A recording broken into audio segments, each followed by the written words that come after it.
Hello and welcome to this lesson. So in this lesson we're looking at another example. This is another example of a swing trade setup that formed in the pound USD. This is the daily chart. So we are still going to be using the daily chart for our execution, and I'm going to illustrate how maybe this fair gap was crucial, or how this setup materialized from the higher time frame. Then we can now come to the daily chart to see the breakdown of that setup. So let's move to the weekly chart. So this is our setups form, or the setup that we'll be looking at forms.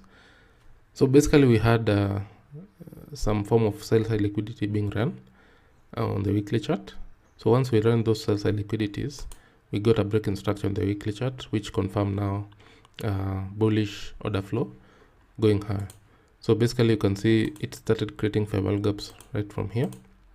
You can see this is the first fair value gap that was created after breaking that market structure and indicating a potential bullish run.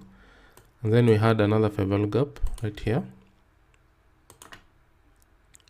which was also created now to continue that move higher. So this is our key level. This is our 1 week key level, 1 week fair value gap, which is our key level. So this key level is the one we're going to use on the daily chart now to frame this swing trade setup.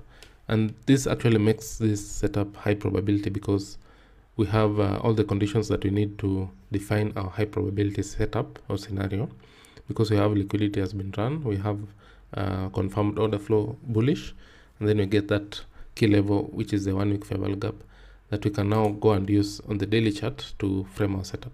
So when we drop to the daily chart, you can see that's that weekly fair value gap. And then within that daily fair value gap, weekly fair value gap, we see the daily chart is coming again to run some form of sell side liquidity.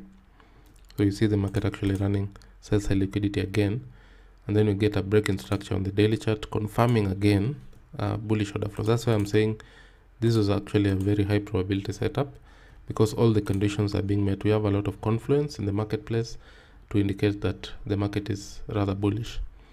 So basically when this fair value gap was created, so this is the fair value gap we're going to study now.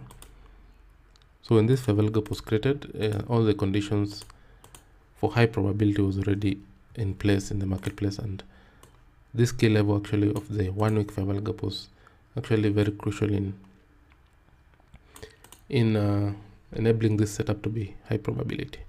So basically after we got that breaking market structure on the daily chart on this candle, once it closed above it, we left that fair value gap. So let's get those coordinates.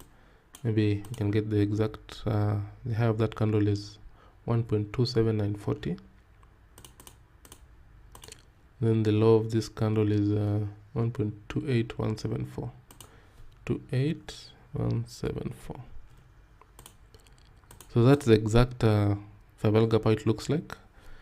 Then we now maybe let's do a hypothetical long position. So we are doing I'll show you two scenarios where we had the entry coming at, of course, the most high probability place is that high of the fair value gap. That's the most likely place that the market will touch.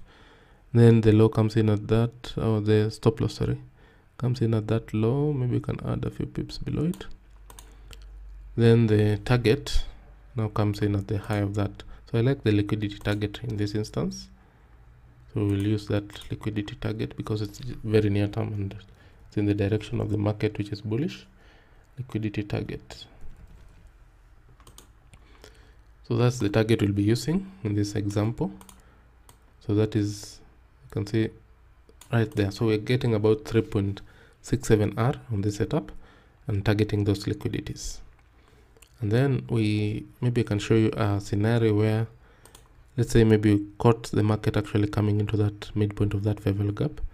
So this is just another scenario. So maybe you entered as a consequent, or maybe the midpoint of the fair value gap. So the midpoint comes in right there. Then the low, of course, the stop loss. Let's use the same stop loss right about there. So you can see actually when we target the same liquidity, we're getting way more. We're getting about 4.87R compared to 3.67.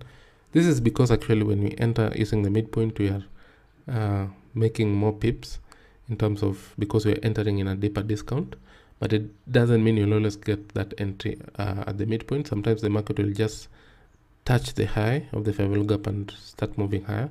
So the most probable area that you want to use as your entry point is the high of the fair value gap in this instance.